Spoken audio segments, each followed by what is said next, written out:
Typically when people make predictions or set limits, we often think of it as more of something that parents do with their kids than something that we would do with each other also as adults. So the parent might say to the child, if you don't get dressed, you can't watch TV.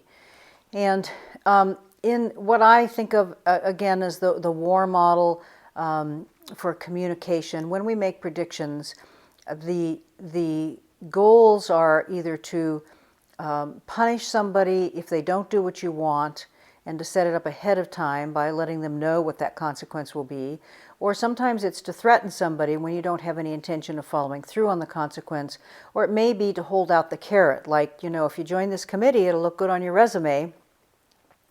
And in a non-defensive model for communication, the prediction is a way to create basically security through predictability, so the person will know what kind of consequence they'll have depending on what choice they make, but the goal is not to control which choice they make. And usually when we make predictions, we have a tendency to want to be controlling the outcome. So when that parent says, if you don't get dressed, then you can't watch TV,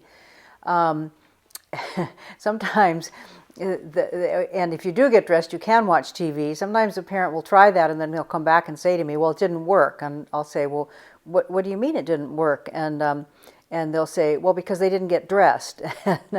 And I'm laughing because truly, if you give a prediction that says, if you get dressed, then you can watch TV. If you don't get dressed, then I'm not willing to give you permission to watch TV. There is no right or wrong answer. And so we really have to be very careful when we make a prediction that we're not trying to control the outcome or the choice. And that means we also have to give predictions where we can be comfortable with whatever the result is. You can't really say to your kid, if you don't get dressed, then you're not going to get to go to school today, especially if we have to get in the car and go to work. That's not a functional prediction. So the only difference between a war model prediction and a non-defensive prediction is really the intention and the tone of voice and things like that, because the prediction functions the same way whether it's got the same phrasing. If you do X, then Y will be the consequence. If you don't do X, then Z will be the consequence. So that phrasing is the same. But when we're being punitive or threatening, then our voice tends to be harsher. Like, if you don't get dressed, then you can't watch TV.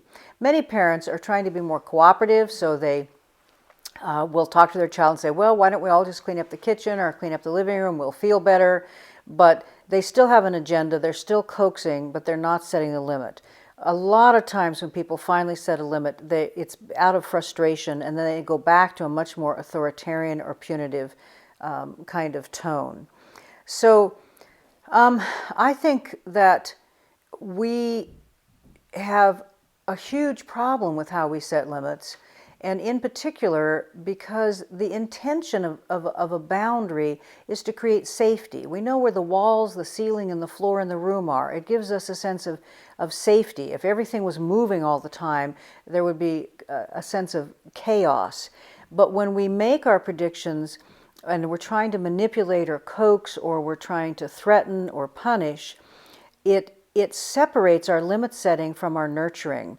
And I think whether we're setting boundaries as a supervisor with an employee that's coming in late every day, or with a spouse that isn't doing their share of the housework, or with a child who isn't doing their homework, whoever we're setting limits with, I think in order to be truly, truly effective, that limit needs to be set with a balance of nurturing and the firmness of the prediction.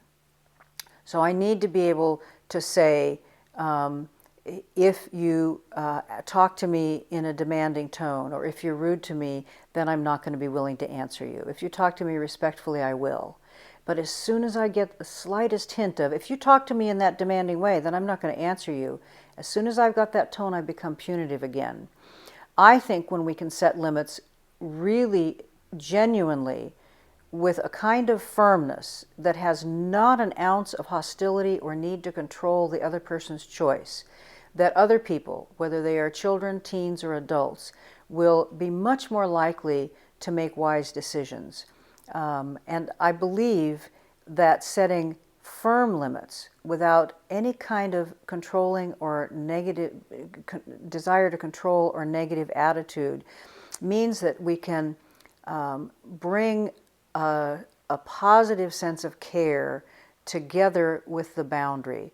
And I say this a lot to parents about their children, that I think firm boundaries are the nutrient that makes love work. Because if we don't have clear boundaries, then other people are going to want more, they're going to push more, they're going to demand more, they're going to be less reciprocal, less competent, and in the long run, they're also not going to feel good about themselves or feel nurtured in the way that they could when we begin to create boundaries that are truly the kind of prediction that gives other people the security of knowing the consequences of their choice and a foundation for making wiser choices.